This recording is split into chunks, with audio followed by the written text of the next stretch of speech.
everybody. So, I had something else planned for today, but our internet is kind of wonky. So I thought that I'd do a shorter one just in case we start to have problems.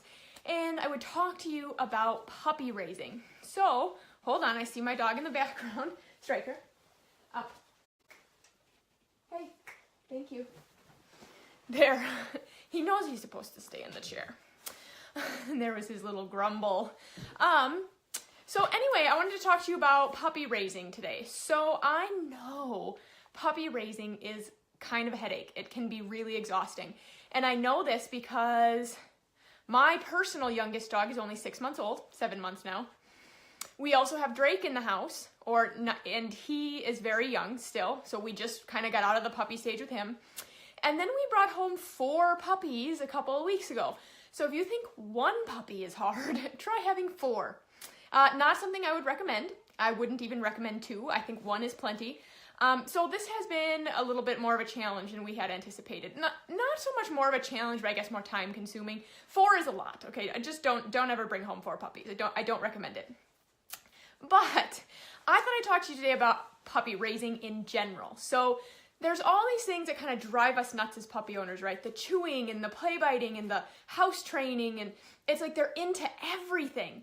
I mean, these puppies that are living in my house right now because they need to learn about house stuff before they move to our training facility, they're into everything. And the problem with that is that I should have supervised better. I should have puppy-proofed my house better so that they can't get into everything. So there are really 2 steps to raising a puppy without all the headaches, raising a well-behaved puppy who turns into a well-behaved adult without all the headache. And so it's just 2 steps. It's really simple, right? So the first step is to prevent mistakes. So we want to prevent the puppies from making mistakes. And then step number 2 is to reinforce good choices. That's it. That's all there is to it. I could just leave it there. See you next week. That's all. Just prevent mistakes and reinforce good choices, right? But I'll dive into it a little bit deeper for you. So in order to prevent mistakes, there are a few things to keep in mind. A couple of things to do. So 1 is to puppy-proof your house. So whatever your main living space is, get down on the floor and pick up anything your puppy would chew on, anything they could get into. Make sure the garbage is up. Make sure the shoes are behind a door. They're in a closet. Make sure that cords are up. House plants, anything that your puppy can get into, make sure you put it away because we want to prevent mistakes. Puppies will put anything in their mouth, so you have got to puppy-proof your house. If there are any parents listening, usually I say, would you really let your toddler run around unsupervised in an unbaby-proofed house? And then I usually get a look like this. No, never. It's exactly the same thing, okay? Your puppy doesn't know how to live in a house, so you need to pick up anything you don't want him to get into. So step 1, prevent mistakes, right? We've got puppy-proof. And second, we've got supervision. So your puppy needs to have 100% of your supervision at all times. Okay, so if I am sitting like this is why I don't have a puppy with me right now. So Striker's an adult, so he's sitting back there because I know he'll sit still. But a puppy, even though I maybe would be in the room with it right now, I'm not supervising it because I'm talking to you. So puppies need 100% supervision, meaning you're watching them with both eyes and not doing anything else. You're not watching TV, you're not cooking, you're not cleaning. You're supervising the puppy, and that is it. Okay, but of course we can't do that all the time because we have to cook and we have to clean and we have to take a nap and take a shower and, live outside of puppy raising. So that means you have to crate train your puppy. So in our house, whenever we raise a puppy, there are 3 things that we do.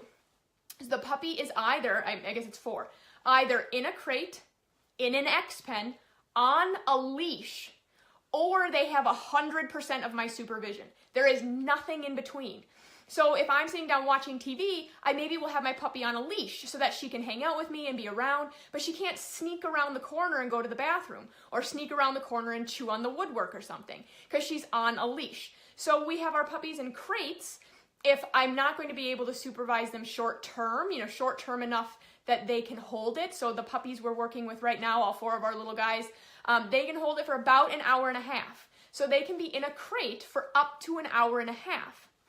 But if it's going to be longer than that, we actually have play pens set up. So we have X pens set up that have puppy pads on the floor, water, toys, things like that. So that then they can go to the bathroom over here in this corner and then move out of it to play and sleep over here. So that's where I will put my puppies for, you know, if it's going to be a couple of hours, or if maybe I'm doing something like cleaning and I don't want my puppy on a leash, but I don't want them in a crate either. So the X pen is kind of that intermediate phase, right? So that you're not holding a leash and your puppy's not in a crate, but they're still confined and they're still safe and they're not making mistakes. And that's the thing, is we have got to prevent the mistakes. And then, so I already covered, you know, crate train your puppy, invest in some kind of puppy pen, like an X pen or a play pen, and then have your puppy on a leash if you're not giving them 100% of your supervision. So, all right, I warned you the internet was bad today, right? So apparently this is going to be a 2-part live. So I hope that you find us from the other video. I will put these together in the blog post as well as write all this stuff out so it'll make a little more sense. But so in video 1, I had just wrapped up, right, supervising your puppy to make sure that they don't have mistakes, to prevent mistakes. And then in video number 2, here, we're going to talk about reinforcing good choices. So it's not enough to just prevent mistakes, you have to also reinforce good choices.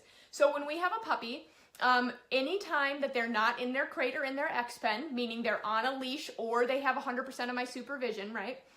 I have treats on me, and I call them treats, but it's really just dog food. So I have treats on me 100% of the time that my puppy is not in a crate or an X pen. And then I can reinforce him all day long for coming when called, for going to the bathroom outside, for chewing on his own stuff. Yes, I walk up to a puppy who is chewing on his own bone and give him a treat for that. I give lots of treats for laying calmly at my feet, for being polite with my other dogs. I mean, I give treats, just dog food, all day long for good behavior. Any choice that I like, they get paid for. So sitting for attention, coming in from outside, going to the bathroom outside, chewing on their own stuff, laying down calmly. Any of that stuff, they get reinforced for. So if on the one side we can prevent mistakes, and then on the other side we can reinforce good choices, we can really prevent a lot of the headache that comes with puppy raising. So I am going to end the video before we have another problem, and I will put them together. Like I said, I will put both of these videos together in a blog post as well as write all this stuff out for you.